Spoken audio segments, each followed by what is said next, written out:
Hello and welcome to this week's United Rugby Rewind with me and the ABC of rugby, Alan, Ben, and Kaelan. Good evening, gentlemen.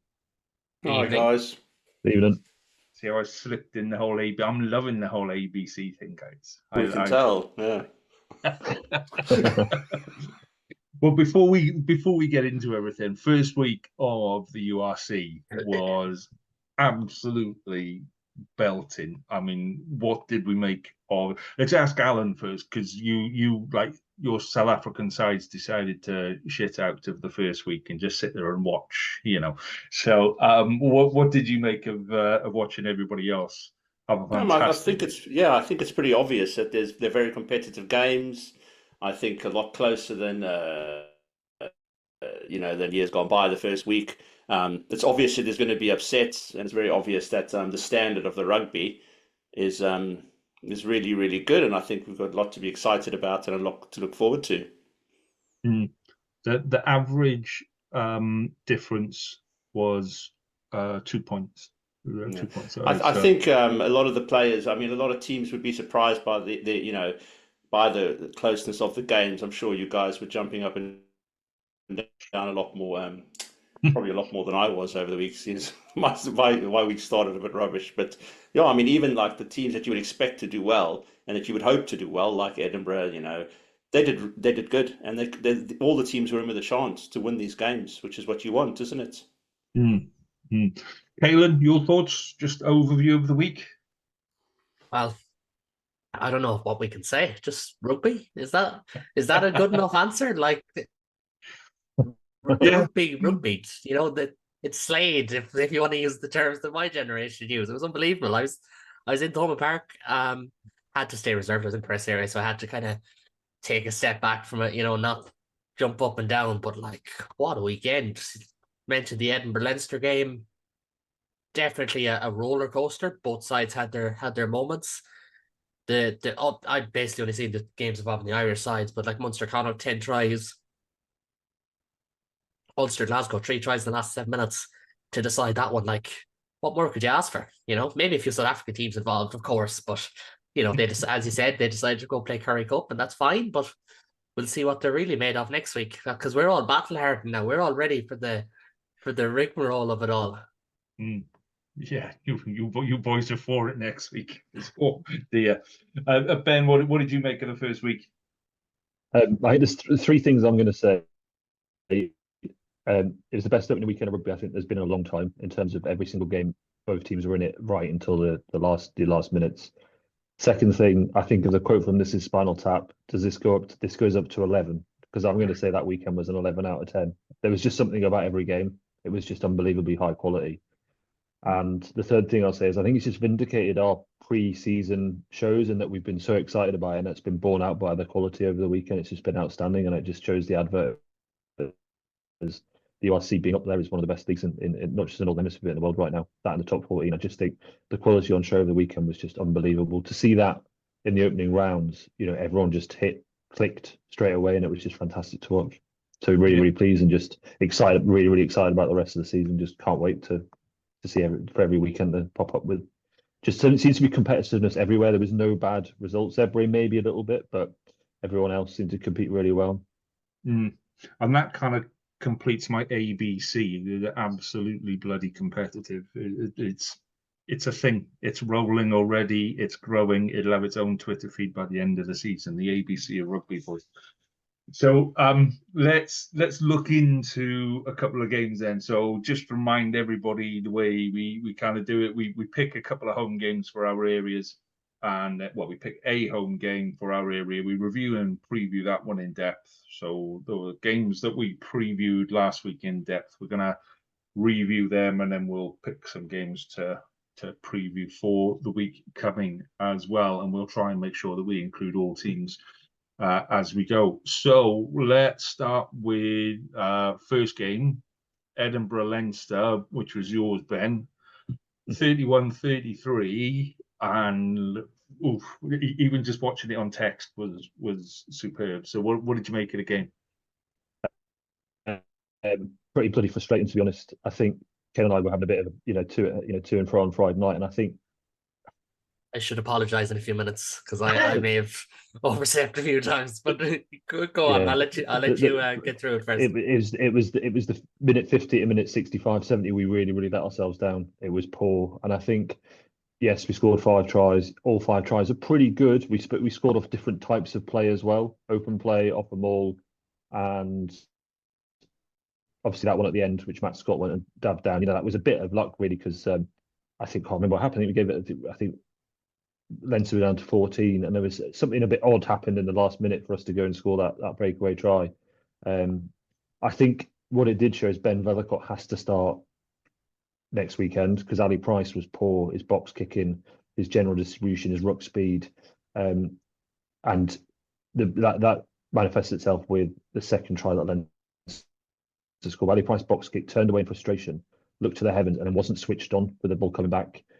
Van der Merwe and Jamie Ritchie both went up for it, didn't really compete, and then it's come straight into Leinster wings' hands. Who was it that scored that second try, Caelan, off the top of my head? Wasn't Tommy O'Brien scored the first one, wasn't it? It was Charlie Tector.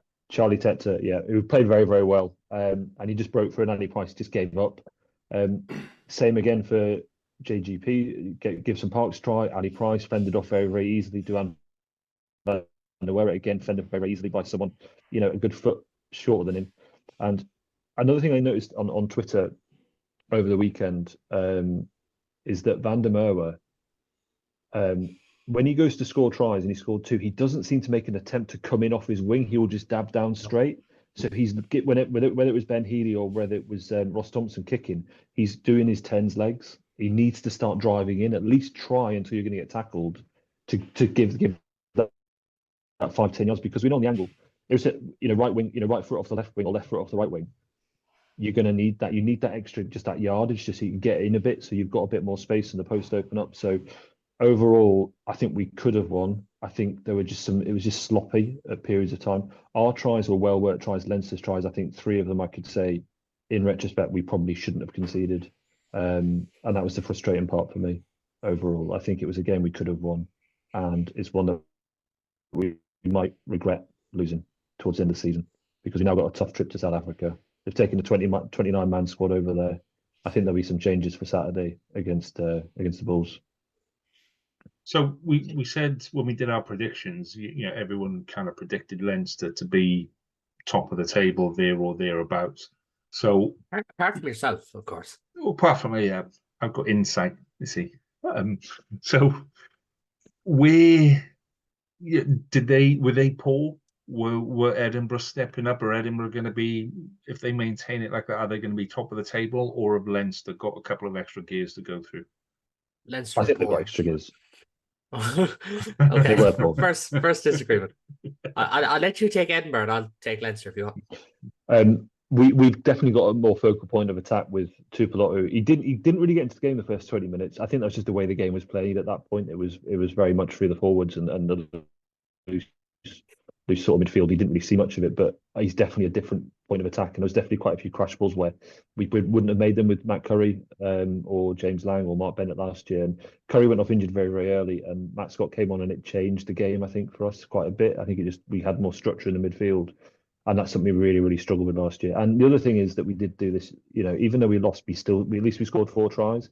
We only did that 3 times last year, and they were in fairly routine home victories. At least I don't think we scored a try when it's in a losing game in a loss last season off the top of my head. So there is that. There are a lot of positives to take out of it, but it's a 2-point loss. It's probably the best we would have hoped for. But I think at pre-game, but watching the game itself, there were a lot of opportunities there to tidy up, because I think when we went ahead, we conceded very quickly through O'Brien. I think Jimmy O'Brien went in the corner and then obviously did his leg. I think it was Jimmy O'Brien. Tommy O'Brien. Tommy O'Brien, yeah, did his leg. And obviously, I think it was just the way he slid in, wasn't he? He just twisted his quad.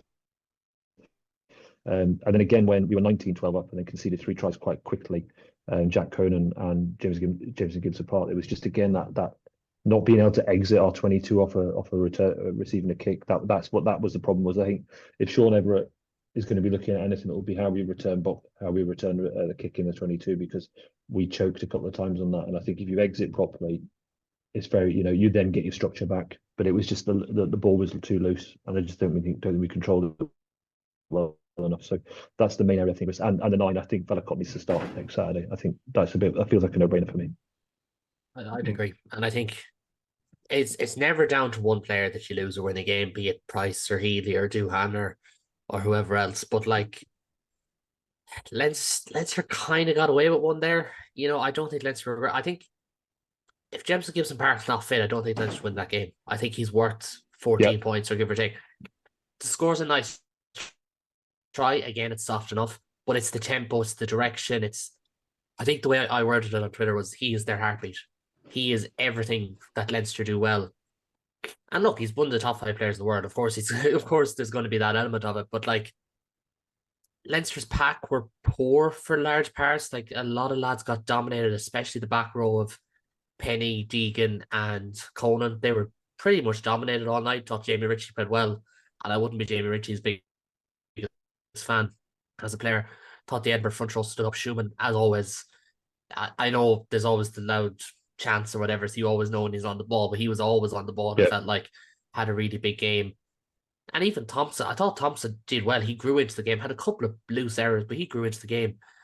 Whereas on the flip side, like Gibson Park was man of the match deservedly. Even if Leinster lose, I think he could have been man of the match. He was that good. I thought Charlie Hector was excellent. But outside of that, like I really don't think this was that good of a Leinster performance, if I'm being entirely honest. And Leo Cullen would probably say it himself, like I don't want to use the term I used about Munster when I said got out of dodge, but I think Leinster kind of got away with one. I think if that's another team who is in Edinburgh who have a bit more confidence in themselves and didn't make so many silly errors and didn't capitulate in the third quarter and only come back into when the game was lost, I think it's a very different game. I think if that's Glasgow, for instance, that game goes very, very differently. And I think that's the benchmark that we measure Edinburgh against, rightly or wrongly. And look, Edinburgh will learn from it. But as you said yourself, they've got 2 games to South Africa now to come. Then there's the Stormers at home. They have no time to feel sorry about themselves. They have to bounce back now. Yeah, there's no bankers. And the way the whole teams are playing at the moment, are there really going to be any genuine bankers this season? It doesn't really seem like that. There'll be 1 or 2. It's important to remember as well that it is the first game of the season, and that combinations get worked on, and game management is just another element that does have to be like worked on. Do you know what I mean? Because you don't know what you're going to come up against until you come up against it. That performance was really impressive, and you're right. Like another team might have won it, but Edinburgh will learn a lot from that. And like Ben said, the losing bonus point is already something that it shows an improvement from last season. So because last season we obviously played at the RDS and they went great. So yeah, and I don't think Leinster had a particularly strong team out then either. I think it was the 3rd game of the season, and there still was quite a few people missing. I think this could have been an arguably stronger team in terms of who was there. Like obviously you'd Ringrose, you'd Gibson Park, you'd James Ryan, you'd Conan, and then you'd the likes of Healy and Slimani, who, not to dig the knife in, but early doors, Rabbit Slimani didn't cover himself in glory because folded in on one scrum, got away with one on another, which I think if it's another referee, Piardi's very finicky. He doesn't want to give penalties at certain times of games. I think if it's another referee, he gets pinned. And he missed one of the tackles in the build-up to the final try, where he was just out on his feet. He was just walked past. Yeah, it was that very early doors. And look, he's been playing in France for years. Might be used to the 4 seasons of Scottish weather that we got on the night. In the same hour and a half, yeah. Yeah, exactly. But we'll see. Time will tell. Like, we'll learn a lot about Leinster in a few weeks. It's kind of, as someone said, it's very NFL-like in week 1. We kind of had that kind of week where your perception of a lot of teams was very different to what we saw. But we'll see. I think the only thing with Edinburgh is they're probably the one team don't have time to wait and see. We need to know next week how good they are. And I think a lot of people are in that position. A lot of sides are in that, and you look at it, but that's because it's the most competitive league. There is no week where you go, okay, we've got an easy week this week. We'll put the seconds up, and that applies equally to Leinster as well. So, okay, so let's move on then to the 3:00 kickoff on Saturday, because there was one, which was Dragons Ospreys, and so this was my game, first Welsh derby of the year, and it was just superb. It really was. We every year we hope and expect the Dragons to make a good start, to get off to a flyer. We want them to be competitive, and they were all of those things. It was a really, really competitive match. There was a little bit too much kicking from both sides, but that was because they just constantly kept each other under pressure, and it was good. It was a really good game to watch, even as a neutral, if you want to put it in those terms. It was enthralling from start to finish. Nobody got away. Nobody was more than a try or so in the lead. There were a couple of errors that you just go, straight from the kickoff, and then you're given a penalty and stuff like that. But it was superb. So players I picked out, Lloyd Evans for Dragons, I thought was superb. Dane Blacker, him and Evans in the halfback combination looked really, really comfortable on the ball. Jack Walsh, fullback for the Ospreys. Dan Edwards, I think it's his second season now at 10.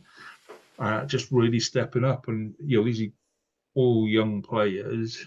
Maybe Dane Blacker is a little bit older, but all young players that are really starting to step up, and it was great. And the fact that it finished, literally that last play was 4.5 minutes long. That's how well the Dragons controlled that ball, and they took the ball just inside their own half, and they worked it from their own half and ended up scoring under the Ospreys posts. To do that, that's just in one play, fantastic. It was a joy to watch, a real joy to watch. And the thing that the referee actually had a really good game, and the bit that I liked in this game, which is a little bit bizarre, and it's a little bit of a side issue and all that kind of stuff. So Osprey scrum half took his gum shield out and put it in his sock during a break-in play, and then didn't put his gum shield back in. So because your gum shield now has the shock monitors in it, and that's how they know to give you HIA. So because it wasn't in his mouth, he had to come off and have a HIA assessment. And I just, as a message to send to players across, the whole league, that's it's serious, it's important. You have to do what you're asked. You have to have your gum shield in, and you have to kind of stick with it. So yeah, fair play to the referee and the medical teams that just said, look, tough. You're gonna have to come off and do a HIA for a couple of minutes because you're dull enough to put it in your sock. So yeah, I mean, for me, going down to 14 men with 10 minutes to go and then coming through and winning a game was just massive for the Dragons. Absolutely massive. And fair play to them. There's been a fair bit of balancing banter, shall we call it, where statements that were made last season have maybe been turned around and thrown back and things like that. So yeah, it's been good. It's been great for Welsh rugby, to be honest. So yeah, but I don't suppose any of you guys saw the Welsh games because you were off watching your own. I have a good reason now, in fairness. This is at 3:00 once we're playing a 5:30. Like, I kind of have a good reason, and it wasn't shown in Thomond Park. Maybe that's disrespectful, I don't know. But certainly a result that make you stand up and take notice. And again, kind of like Zebra and the Dragons, we had a similar conversation about the two of them. Just pick up 1 or 2 more results a year.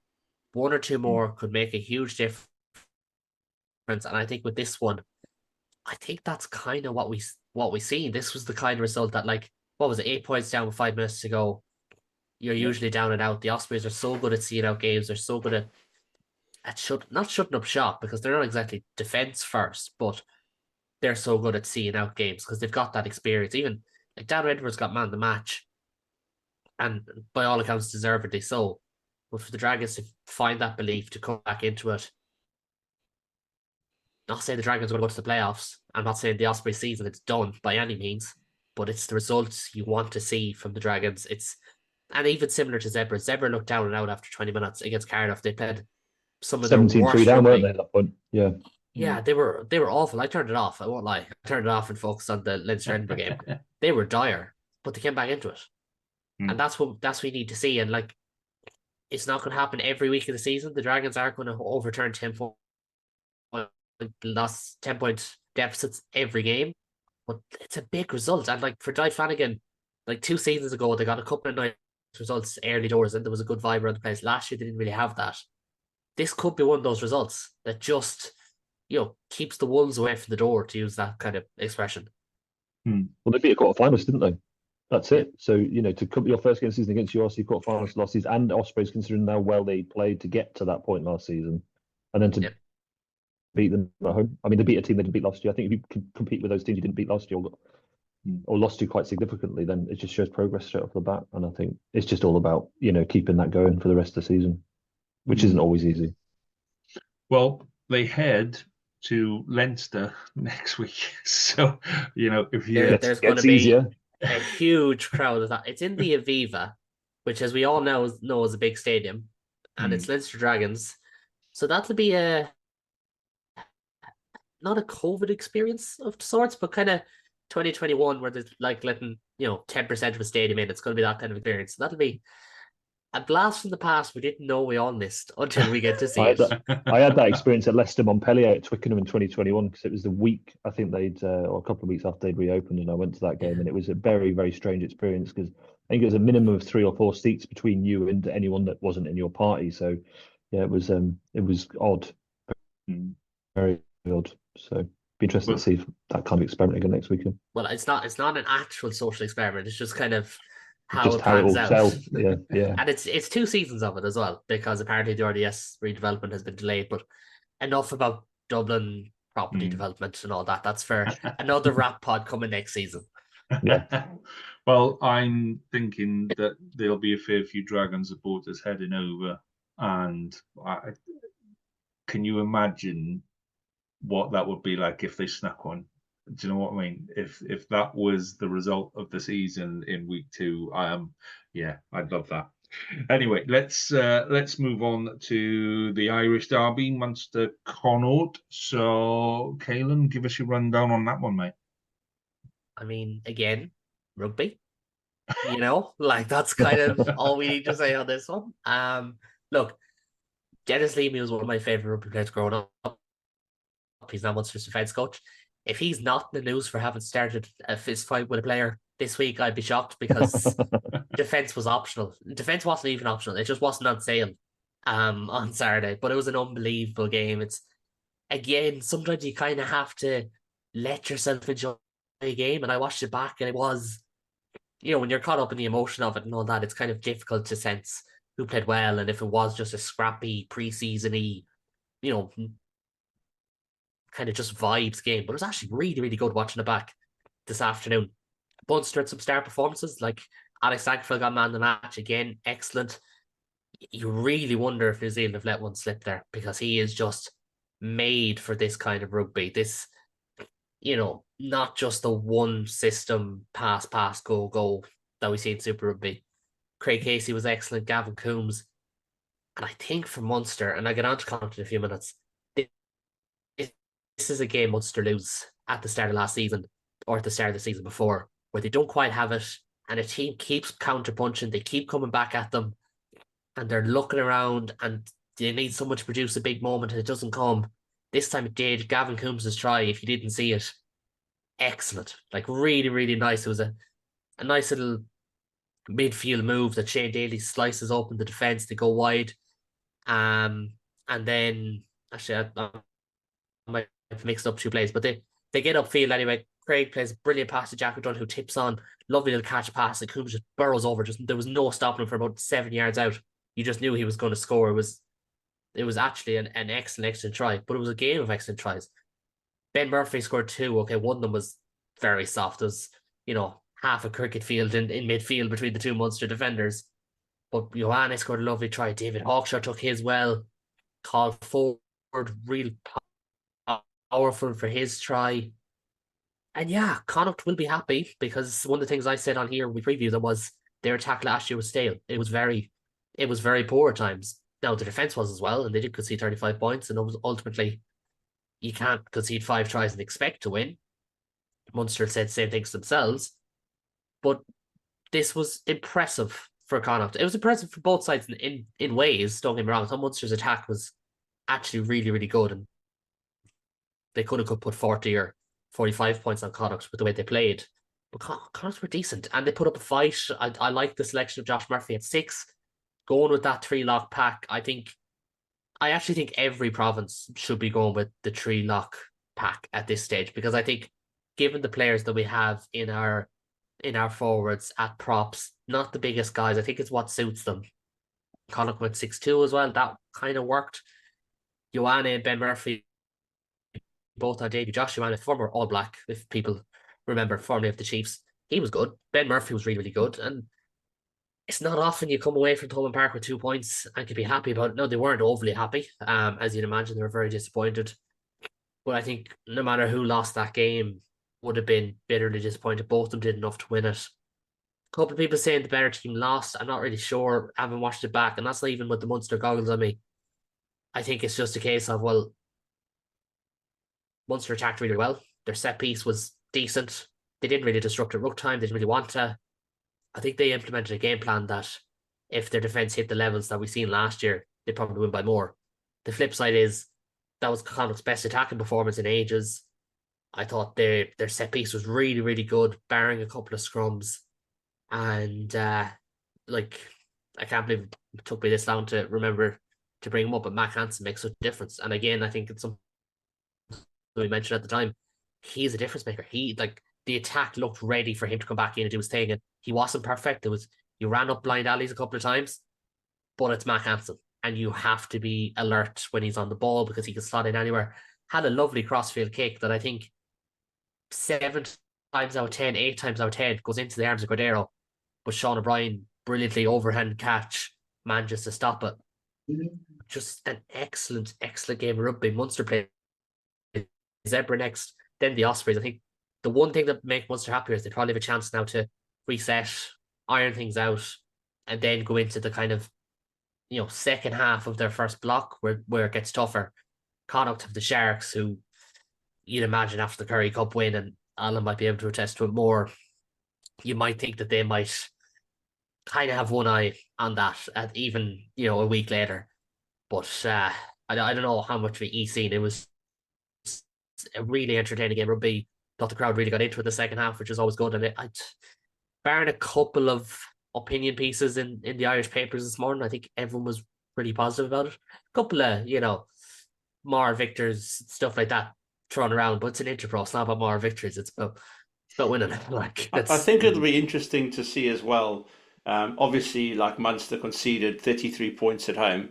It's always interesting to see how the season progresses. You get these teams that obviously they conceded 30 points, and you would think that wouldn't be that if you go away, you're at Munster, you're scoring 33 points. Would Connacht expect to win that game based on scoring 33 points, and then they're hoping or banking on their defense to hold Munster to a lower score? So that's always interesting to note as the season goes on as well. By the end of 3/4 of the way through the season, there's always that one team who's got this home defense which just locks in numbers, doesn't it, and prevents you getting points. So it'll be interesting to see which team that'll be this season. Last year was Munster. Munster the second best defense last year. They're the best scramble defense. By those metrics, Glasgow had the best overall. I think Munster's defense has a long way to go. The first try from Ioane comes from I'm trying to picture now. There's a midfield scrum. Ruan Quinn doesn't engage quick enough, so Craig Casey's left defending quite a large town. If anyone's played 9, they know what it's like at the side of that scrum. You can get caught out very easily. Murphy glides through the score. Second Murphy try, I can't for the life remember. Oh, sorry. First Murphy try just comes from a Mac Hansen offload that doesn't go to hand, but Murphy is there. Second one, massive defense in midfield. Third one, Hawkshaw sees a prop in front from, puts the foot down.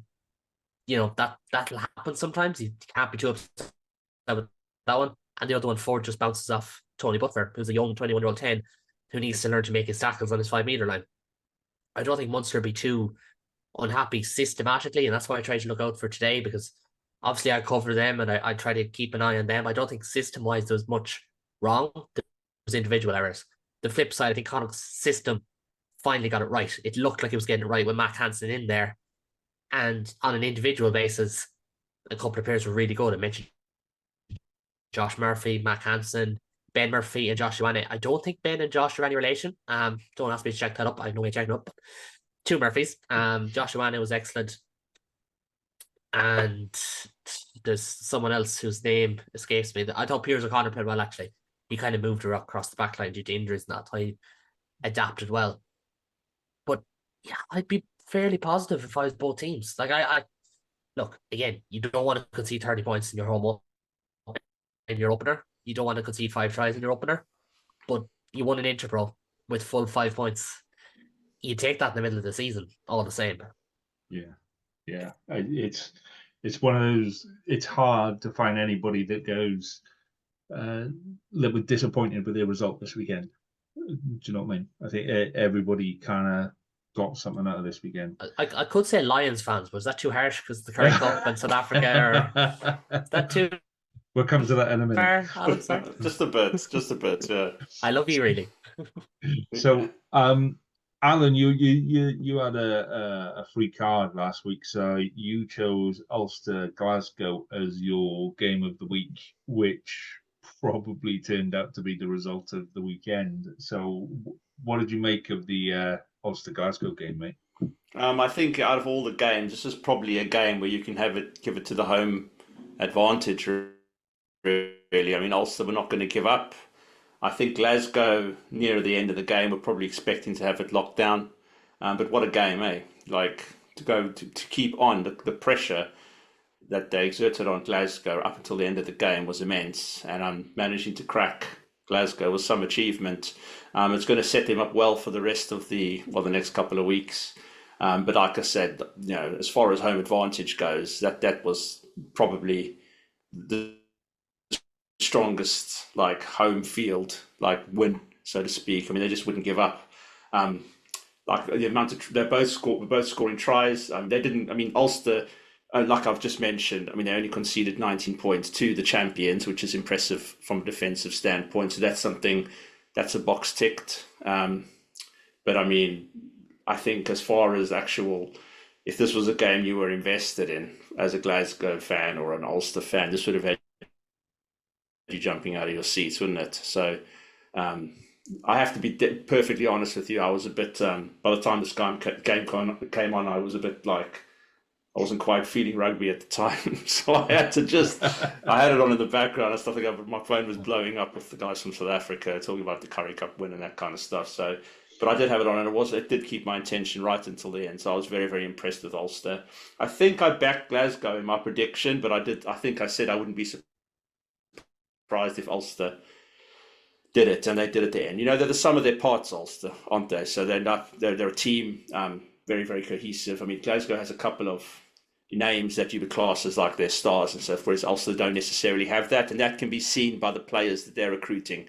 They're not recruiting players like Werner Koch and that kind of thing. He's not a Springbok, but they're looking for workhorses, really, players who are willing to get dirty, do the hard yards, and part of the sum of their parts. And Ulster's probably one of the best examples of that.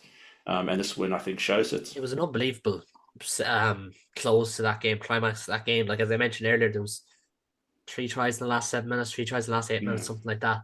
Glasgow would be kicking themselves. They would be absolutely sickened because they had that game. This was an Ulster team with Rob Herring and Tom Stewart both sidelined, Scott Wilson and Marty Moore both sidelined. That's 4 of your first choice 6 front row forwards. They know Alan O'Connor, who's usually their standing captain. They were without John Cooney, who we all know is their first choice out half. Jake Flannery injured. Cooney's injured. Yeah. Was Balogun out as well? Balogun's injured as well. Yeah. Jake Flannery's injured. James Hume is long-term injured. Stuart McCluskey wasn't there. You look at that and you think, Jesus, that is a phenomenal result for Ulster. And it is. And Glasgow's discipline kind of cost them as well. Ulster Tom Jordan got another. Tom Jordan had been again, second game in a row from the final last season. Whether there's a discipline issue there with him or his tackling technique, I don't know. But I mean, they're the players you don't want to see anyone get a yellow card. But if it's a repeat offender, you've no problem seeing them getting carded. And I think with that one, look, we had a similar one with the Craig Casey incident for Munster. thought the one on Casey in the Munster game was a red card because I think there's too much mitigation applied sometimes for, oh, the game's fast. Yeah, the game's always fast. Like, we need to stop applying mitigation for everything. I thought the Jordan one could have been a red card as well. He goes in, he has absolutely no intention in wrapping that arm.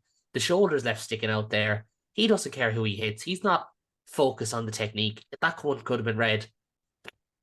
In some ways, a red could have helped Glasgow because I think at that point of the game, they were coast and they just thought, yeah, we'll get over the line. We'll see it out from here. Even those last couple of phases, Ulster went down the field. They just looked like a team was like, yeah, we'll come up with that moment. It'll be Tuat Milano or it'll be someone like that. But I think this is why people can't take Glasgow that seriously. And I fucking know well you're going to clip this as well, which is the annoying part. But I think this is why people don't take Glasgow all that seriously because they are a good team. But good teams win this game. Good teams have Ulster beaten at half-time, which they had the chance to do. They started really strong. Granted, Aidan Morgan scores an opportunistic try off a charge down. He was excellent on debut. Yep. But this is a game you have won at the 60-minute mark. It doesn't go down to the last play. It doesn't go down to Dave Shanahan and a potential knock-on the line, which, to be fair, they checked it and it was clear it was a try. But, like, Glasgow have to win that game. I want to give special mention to the Henko Fenter as well. That guy loves physical contact, doesn't he? But he just gets the ball taken off early. Yeah, and that's the thing. And I think that's the thing with Glasgow. Like, they go 6-2 because I think they genuinely have to. More than any other team, they have to go 6-2 and keep that power. That's how they play. It's absolutely fine. But, like, I just apart from Darge, I don't know if anyone else stood out for Glasgow in that second half. And, like, Roy Jarrett, I love him as a player. He's a lion for me, in my opinion. But, like, I don't know. Just wanted to go back to yellow cards and the conduct of players when they receive a yellow card. Ross Byrne on Friday night, his response to the way he received the yellow card, and it was the yellow card. I don't understand. It was awful. It was petulant. It was pathetic, and it was very, very immature. I think it's starting to. It feels like it's on the increase. Players used to just walk off and go, "That's fine." Maybe have a little snipe at your coach or when they've sat down and cooled down a bit. But his behaviour was appalling on Friday night, and it's particularly disappointing because we're not. That's not the sport that we like watching, and it happens in football all the time.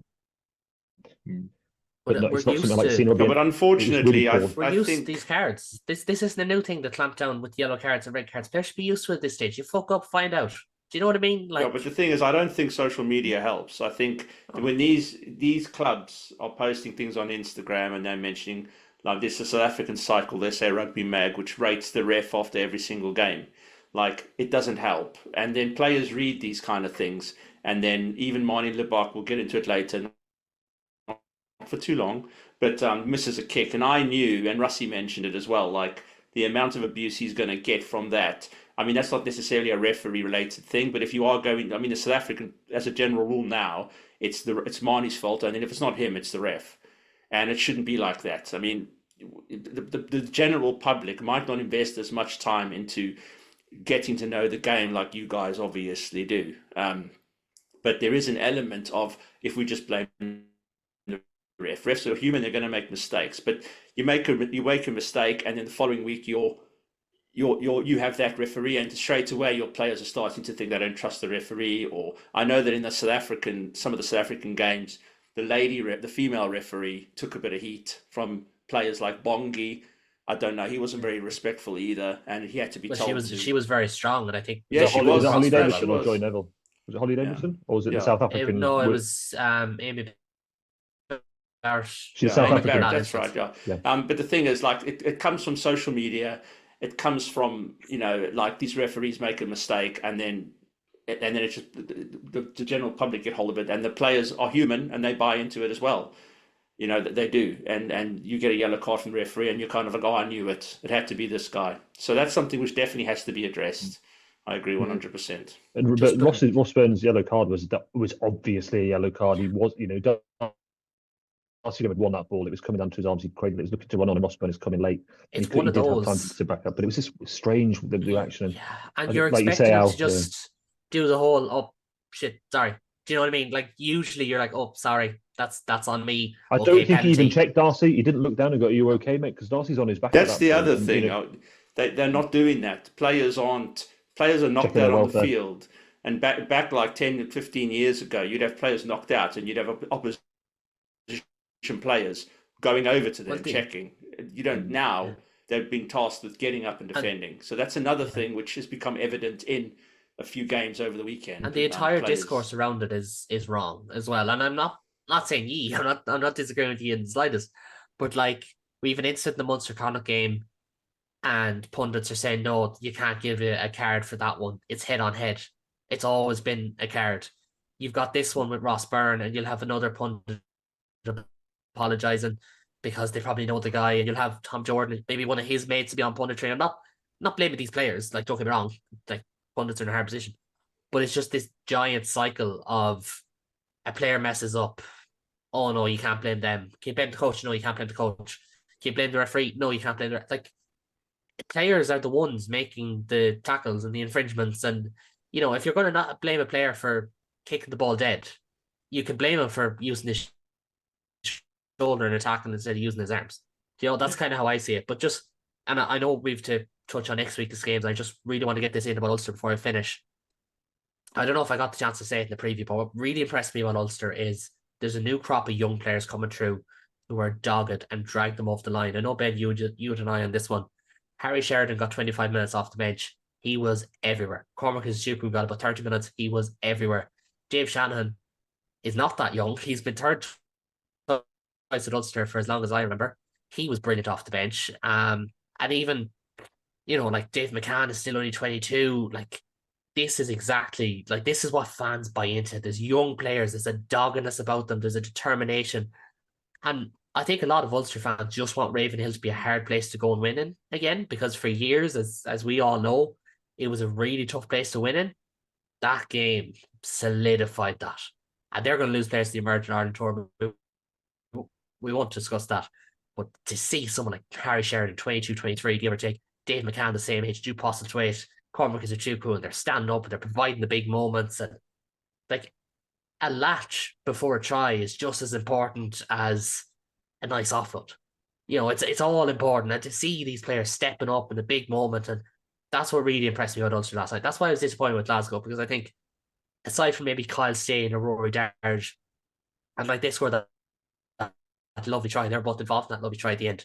No one really stood up and said, "This is me." That's where you want your Tui Piloto standing up and saying, "I got it's still you." Early doors. I got though. to see it. Come on, Caelan. It's It still is, pretty it early is, doors into absolutely. the season. You got to give these guys a But minute. this was the know? trend across the entire weekend. You know, Yeah. like Gavin Coombs comes up with the try for Munster. Like Gibson From, Park does from it a for South Leinster. African perspective, the Irish team in the past and the Irish unions have always been, like I said, they haven't had, I mean, from your guys' point of view, a lot of superstars. I mean, Scotland as well to a degree, but it's now becoming an issue where you have players that truly excel in the world, you know, World Players of the Year, world standard. Going back 10 years, that wasn't the case. Ireland teams like that were, and Scotland were, like I said, a team which is the sum of their parts. So you might have had a Brian O'Driscoll, he'd win a couple of like Six Nations or whatever it was, and then he'd be your guy, you know, Keith Wood. But now you've got an entire team of players, and these you know, they're all good players. They're just betting into a system. They've got the system at the youth levels to bring them into the teams. It's still early doors, 1 week in. And you want to see better defence, you want to see better attack. And I mean, Glasgow will get there. I'm sure Glasgow are okay. I mean, there's a couple of missed tackles and that kind of thing. They'll be all right. So we could genuinely talk. That's how good that weekend was, guys. That we could sit there and talk about it all night. But I'm just going to round off the two games that we're not covering in detail. So Cardiff and Zebra were on Friday night. Zebra could have won that. Zebra made 4 breaks that really anybody else would have finished off. Cardiff stuck at it, did what they needed to do, and came out of it with a win. Cardiff will breathe a sigh of relief because they could have quite easily lost that one. And Zebra will be kicking themselves because they would have felt that they could have won that one. Having said that, those are the kind of games last year that Cardiff did kind of lose by 2 points. That's where Cardiff got their losing points from last year.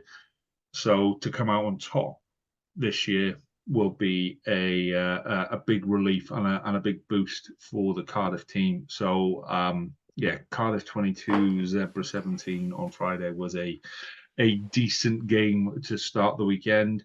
And then the other game was Benetton Scarlets 20-all draw Genuinely, I couldn't. So I had to watch this game on my laptop with my headphones on because it was on at the same time as Strictly. So I wasn't allowed. I didn't win. I didn't win that battle. So I was sat there on the sofa, and somebody was in the middle of doing a foxtrot or an American smooth, and I'm jumping up, going, "Yeah, come on, yes!" And I got some strange looks from my wife and my daughter. So, cracking game. I'm not going to pick out who it was, but we lost that game because no, we didn't lose that game because of that. We could have won that game. We gifted them 3 points. They missed the penalty, but we decided to charge the penalty. And then they retook it and then he put it over. And I'm like, everybody was like, oh, let's hope that doesn't come back and bite us. And it did. It came back and bought us. But it was competitive right to the end. It was literally last minute. They missed a kick where they could have won it.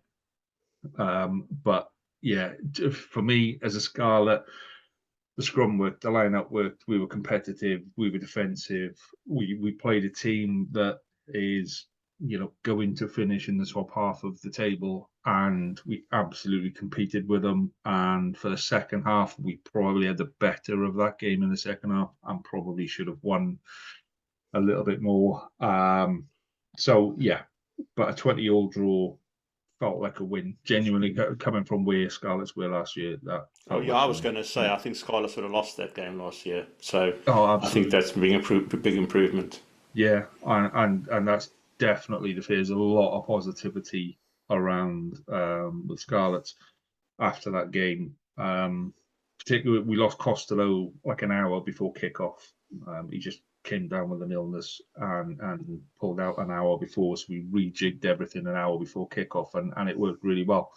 So yeah, those are the two games that we're just going to skip over. Let's talk South African rugby. Do you want to start with Argentina, or do you want to finish with Argentina? Alan, you pick. You go, man. Which way do you want to do it?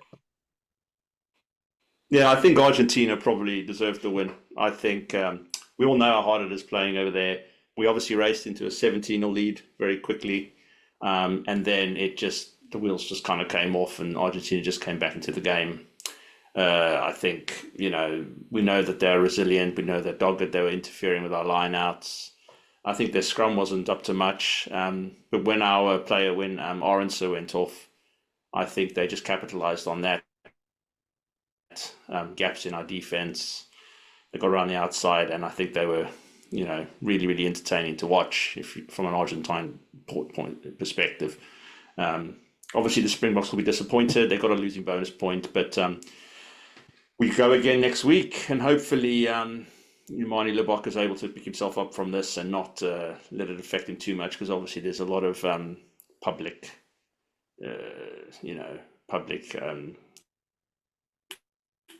animosity directed at him at the moment, and it's just bear in mind that he is a player, he's a human. So let's just he's doing his best, and there were other chances that should never have come down to a kick. We should have won the game or more, considering the lead we had. So let's all bear that in mind. But congratulations, Argentina. Not good enough, Springboks. We go again next week. Let's bring the trophy home. Yeah, and let's take it there.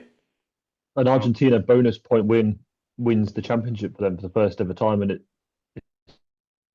something I checked this morning, and it's also the first time they've beat all three teams in the same competition in the same season. So again, kind of the follow-on from that is, why are South Africa and New Zealand trying to do this, biennial tour, which is going to see the rugby championship kind of be consigned to every other year, and if it continues that way, it'll probably just fall apart. So I don't want to see it, because I think it just shows that all four teams are relatively competitive. Australia weren't that bad against New Zealand either yesterday morning. It'll be interesting to see the return game in Wellington next weekend. I think there is still the option. I think they want to have the championship every 2 years.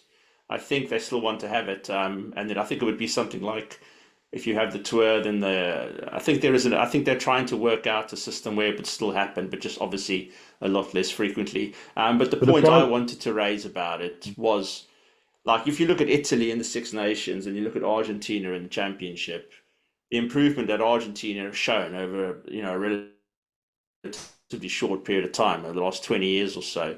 And the results that they've had in the World Cup shows that there is something to be said for including these nations in the the smaller nations and getting them involved despite travel, because they've obviously been left out of Super Rugby again, and they don't have a local tournament to play in. But I mean, it would be interesting what your guys' opinion is why Italy are unable to do something similar with the players. They have that kind of thing. So that needs to be looked at by World Rugby as well.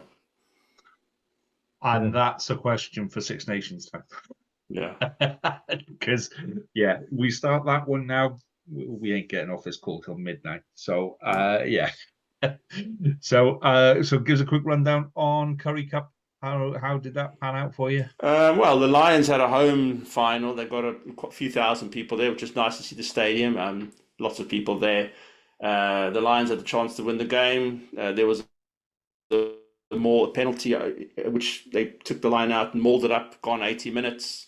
And then the Sharks won the maul, the turnover, and ran off with it. And then our ex-player, Jordan Hendrickse, got a 59-meter kick to win them the game.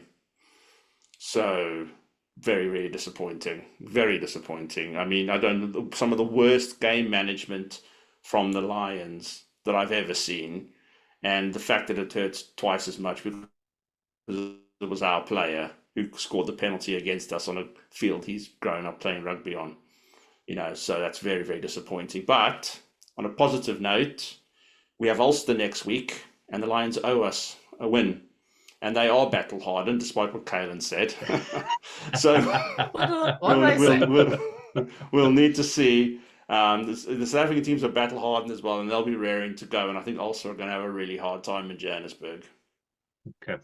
We'll talk about next week in a mo. So if you are liking what you are hearing and what you're seeing, please do give us a like and a share, and more importantly, a subscribe on YouTube. When you watch all the kids, sort of like when you watch their podcasts and go, smash the button, batter the button, bang that button, yo kids, yo, do this, and I'm like, if you could just press the button, if you could just give it a little gently. tap. Yeah, click it gently because you're getting on.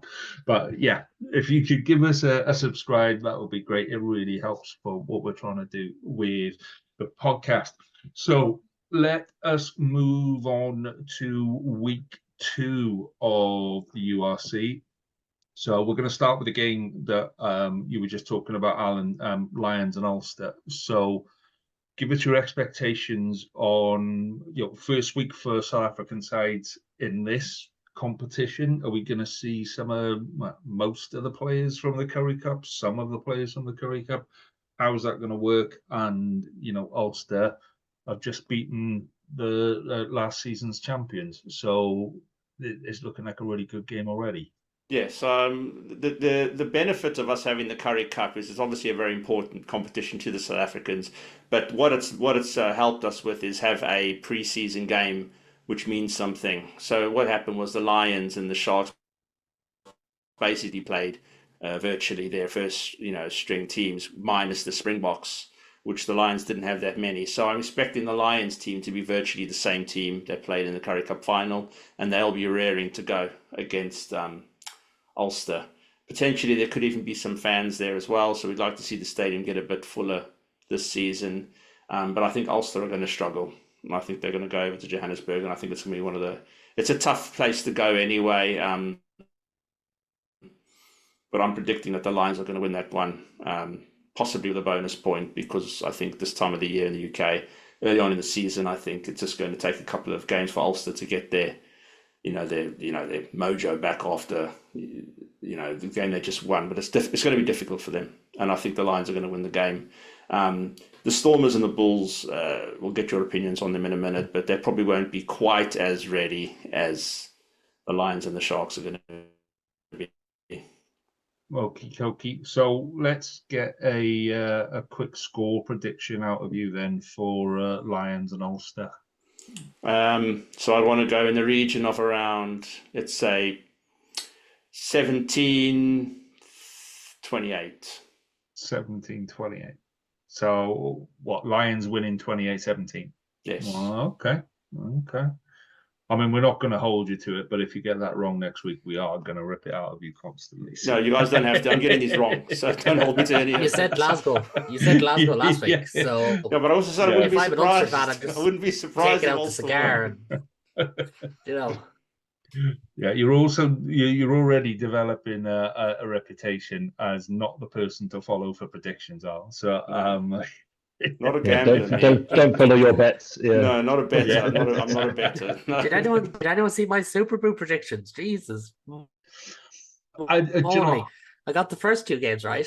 After Fell that, apart, mate. no, downhill. I think Lee G is top dog at the moment I know. But I have to pull the plug.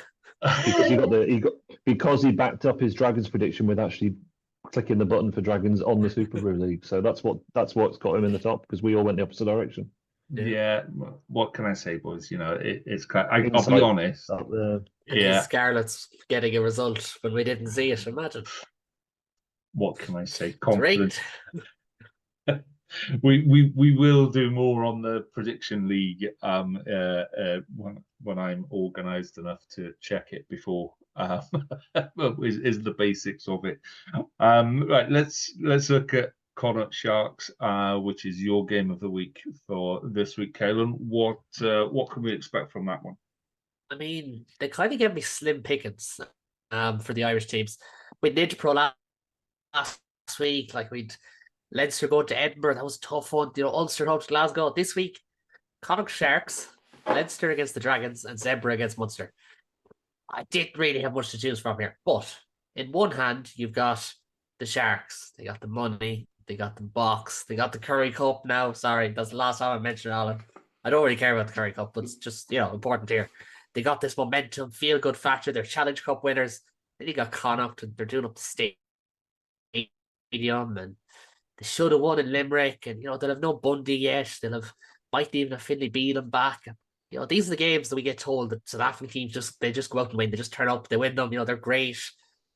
So give me Connacht. I think Connacht are going to win this one. It's in Galway. I think the Sharks are going to be too busy partying.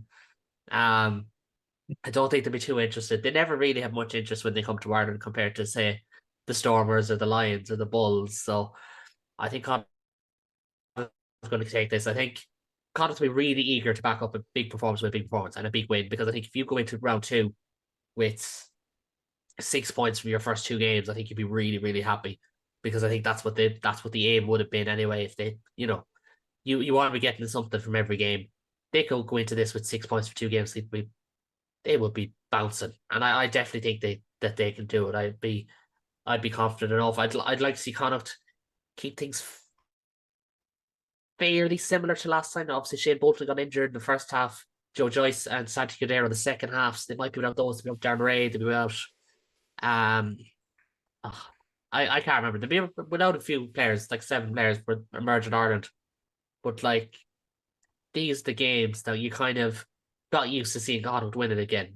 For years they were stumbling over the games they should be winning, but you kind of got used to seeing them take off a South African team and in Galway, or kind of like going to Wales for a Friday night game or something like that. You kind of got used to seeing them win that. And I think if you want us to take you seriously, and that's going to be a phrase I'll use a lot this season, because I don't know, Irish arrogance or something like that. I don't know, whatever. These are the games you have to win, and I think Connacht bounce back, get the result, get a feel-good victory. Just show that the vibes are in the right place. Matt Hansen dance around whoever the Sharks regen winger will be, because he'd probably be fantastic because it's South Africa. Yeah, go get a result. I have Connacht win this one. I also have Leinster beat the Dragons. Shock horror. I know. No, nobody bat an eyelid there.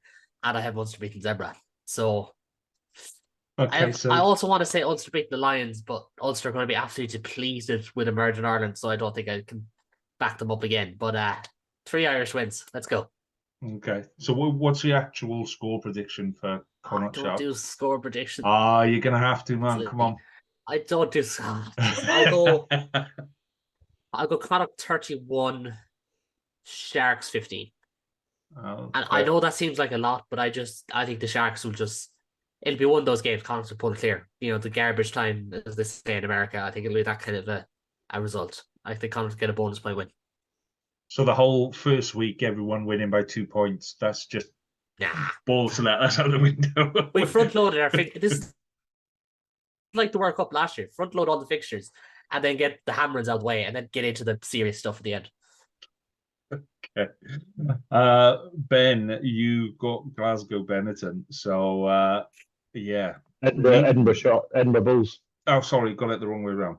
That's No, all they're right, away. No, they're Edinburgh away in South Africa, aren't they? Yeah. Sorry, mate. You're stuck with Glasgow Benetton. Yeah, I was actually just had an Edinburgh spiel in my head there, so I'm gonna have to think about what I'm going to say. I give him Edinburgh. Go on. Okay, go on, mate. Because it's early and we're still getting the hang of it. Go on, and you can. I think the concern for me is, and this happened on Friday, Buffelli was on the bench and he had to be pulled out an hour before, and he had problems with his back last year. He had significant back spasms. He's not travelled with his 29-man tour, and he's the kind of player you want at high altitude because he's so good under a high ball and he's very good at his kicking as well. And I think he's going to be a massive miss next Saturday at Loftus. So I've got a real concern that if he was going, he would start, and I think Velikot would come in for Ali Price. That would be the two changes I would have made. I would have backed us. I don't think we're going to win without Buffelli in the back three. I'm not sure if we've got that defensive kind of mindedness that Buffelli brings. He's very calm. He's very assured with his kicking, and I think that's how you beat the Bulls, is your kicking game. With him out and not being there at all available because of his injury, I think I would have said a 2 or 3 point Edinburgh win. I'm probably going to swing that over to a 5 to 7 point win for the Bulls now. So I'm going to go 20-13 to the Bulls. Ooh. See, that's already looking like a good game. It just because Edinburgh had such a good performance against Leinster. Bulls first game of the season, do you catch them cold? Scarlets tried that last year. That didn't pay off. So, yeah, that could be a cracker. It really, really could be. Okay, so Welsh game to look at next week or this week is Scarlets versus Cardiff, which is in Park Scarlets. It's really weird the way we've got all of our derby games, because we play Scarlets v Cardiff this week, and then we play somebody else next week, and then the week after that we play Cardiff v Scarlets. So we get 2 of those games out of the way in 3 weeks. By week 5, it's a very odd quirk in the season, isn't it? That's very odd. Yeah, really, really weird. I mean, the good thing is 50% of last season's 4 wins for Scarlets came against Cardiff, and they were the one side that just couldn't beat us last year. But the way we've started this year, concerns for Scarlets. Vea Fafita kind of got a bit of a knock at the end of the game. I think Alex Craig was injured at the end of the game on the weekend, so we're waiting to hear on whether they're going to be in the side. A couple of players picked up injuries beforehand. Archie Hughes is out for a while. Yeah, so Welsh squads, we talk about depth a lot because of the cost cutting that's had to go on, and we know that once we scrape away that top 15, it does start to get a little bit ropey. But then Scarlet started to develop a bit of depth. Cardiff actually looked quite good. What happened last year with Cardiff was you'd put your first 15 on, and then you'd roll the dice, and your subs would come on, and it would all go to shit. That didn't happen for Cardiff against Zebra. So it looks like that depth is starting to develop for both sides. This should be a belter of a game. It really should, because both sides have still got something to prove. Scarlets, for all of the hype and the excitement of that Benetton game, it still wasn't a win. We've started seasons with draws before, and then 5-6 weeks into the season, and we're going, it's time to change the coach. So Scarlets need to back up that draw against Benetton, and Cardiff, like I said, they potentially could have lost that game against Zebra. So as good as it was to be sitting top of the table, now they really need to back that up with another win and solidify where they are. So yeah, it's going to be a hell of a game. It really is going to be a hell of a game. And my prediction is still running around my head, because it's one of those. Got to commit, Lee. You got to commit. Yeah, score. my heart before last Friday, my heart was already going, do you know what? Cardiff Scarlets is already looking like a draw. And I don't think we're going to have 2 draws on a week. So I'm going to go for a home victory by, 3 points. I'm going to go Scarlets 20, Cardiff 17. But I think it's going to be an excellent game. I really do. And another one for all of us to look forward to. Did we get a prediction off Ben, or did I just blank? Yeah, we did. Yeah, 2013 to the Bulls. You were busy having a takeaway. You probably onto your chow mein by then, mate. Do you know what I mean? I don't know. Don't be blaming the food at this stage. It was just a case of trying to concentrate on 4 things at once, because I'm always researching when we're on these things. That's what it is. Like, you were researching. I'm gonna start doing that one day. Yeah, I'm just gonna say researching. Okay. You were researching the score in the NFL, is what you did. There we go. Someone gets it. Yeah. And for the one commenter who said that my face was lighting up like a Christmas tree, I'm not going to stop watching Red Zone as long as we record during Red Zone. That's just, I'm sorry, guys. I'm me. Just love me for who I am. Take me as I am. Okay, so other games for this week then. So the Glasgow Betterton. Thoughts on that one quickly? Who's at home? Glasgow are at home. Home win. They're going to. I think they're going to go unbeaten at home again this season. I'm going to put out there last season. They're going to win every single game. I can see that. Yeah, I think they will. Yeah, so the Glasgow win on unbelievably difficult to play at home. Yeah. Okay, Zebra Munster.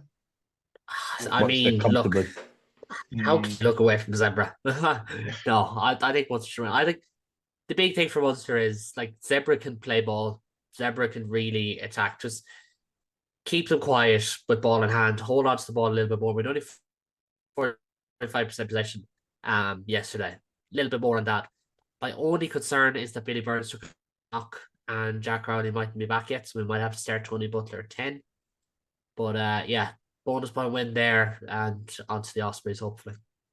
Okay, speaking of Ospreys, Ospreys v Stormers. It's in Swansea, so I go Ospreys. I like the Ospreys for this one. They could bounce back. They have a good record as well, and that's in the Brewery Field. No, it's one of them is I think they're playing Edinburgh and the Stormers at Brewfield in Bridgend, aren't they? But the other games at Swansea Stadium. So that, I think it's an old ground, isn't it? Bit dated. I think would be the right way to put it. Yeah, it's very different from like Stellenbosch when they moved there, and it's like really picturesque and like really nice, and it is Bridgend, which it's nice, but any game we've seen there has been played in teeming rain, torrential rain for about 40 days. And there's this joke going around that I think it was the Boxing Day game last year where somebody parked their lorry at the end. There isn't it's not a full stand all the way around. There is one end which is open, and it's the car park, and somebody parked the lorry in there, and the weather was horrendous. So they took the side off the lorry, and everybody just jumped on the back of the lorry because it was that wet. If you've seen that game, it was horrendous. And then John Barkley made a comment about it on Premier Sports or whatever it was, and called it. So now it's called the John Barkley Lounge, and they purposely park a lorry there and pull the sides of it. So it's gone from a thing that was a bit of a joke and a bit of a, oh my God, we've got to get out the rain and that'll do, to it's now officially called the John Barkley Lounge, and you can buy tickets. They serve beer in there. You can go and sit in the John Barkley Lounge and watch the game. And I think he's got a sense of humor about it as well, because he's mentioned it a couple of times. So he's got to come and do the official opening then next weekend. Cut the ribbon. Yeah, I wouldn't surprise tickets, please. Yeah. So we're all thinking Ospreys for that one. Yeah.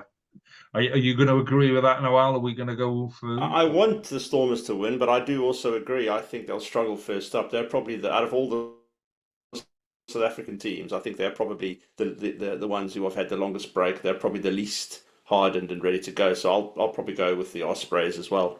I think they're probably going to beat the Stormers. I think it'll be close, but I do think that the Ospreys will win that. I think they've turned them over a couple of times at home as well, which is quite good. And then final game of the week to review then is Dragons Leinster. So Give me the Dragons. Oh, this is an unofficial prediction. Give me the Dragons. I'm No, gonna go for the Leinster Dragons. by. I'll go Leinster by 30, 35. We've seen this film before a couple of times. You know, unfortunately.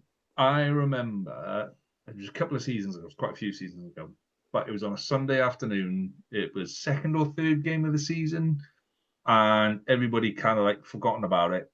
And it was Dragons Leinster. It was in Rodney Parade. It was in Dragons. And it was like 7-5 on 75 minutes or something like that. Yeah. And Leinster had a dubious, should have been a knock on or something to win it. Dragons have got their tails up. Dragons are a difficult side to beat. I'm full of the positivity for the Welsh sides at the minute, guys. And I'm going, this could be the biggest shock of the whole tournament. And people are going to be going, do you remember in week 2 when Dragons beat Leinster? Now that was a game to watch. So you mark my words, Dragons Leinster, Dragons are going to turn up for this one, and everyone is going to be shocked on that one. I think if the Dragons beat Leinster next weekend, I think it's only fairly that you come on here in a Wales jersey and I come on in a Munster jersey for just peak, get the viewers in. It's probably not going to happen, but sure, we can have fun if it does. Yeah, if the Dragons win on the weekend, I'll get Jamie to give me his Dragons top, and I'll put a Dragons top on just for. It's nice. That retro kit he had on is nice. It is.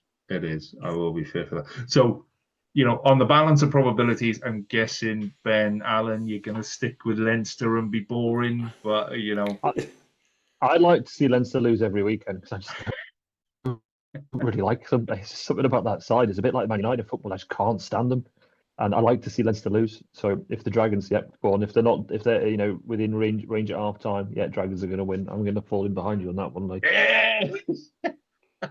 because I want them to win. Okay, I think I'll stick with Leinster. Thanks. Okay, so we got a 50-50 split on that. A draw would be a fair result, is what we're saying. Caleb, what shirt am I going to wear if the Dragons win? God, I have to find something. If you have an Edinburgh kit from last year, pretend it's a Ben Healy jersey, maybe. Okay. That's probably the best I can do on that one. I think it's only fair that now that you've said this, that you back them on Super Brew. I think it's. I'm gonna. How are we going to get into? Don't worry, I will. Yeah, I'd rather. Yeah, what I say tonight is going to be replicated for the score prediction on Super Brew when it opens up later in the week. That's what we like to see. Yeah. Fantastic. All right, gentlemen, time is Dragons by 21. Time is getting the better of us once again. It has been an absolutely amazing first week of the season. The South African sides are in the mix for week 2. It is going to be even better again. It's kicked off in a way that you hope for, and it's there, and it's absolutely delivered. So enjoy your rugby this weekend, guys, and we'll come back. We'll do this all again next week, hopefully with the Dragons win away in Leinster. I'm joking. I'll see you next week, guys. All the best. Good luck. Cheers. See you later. Bye.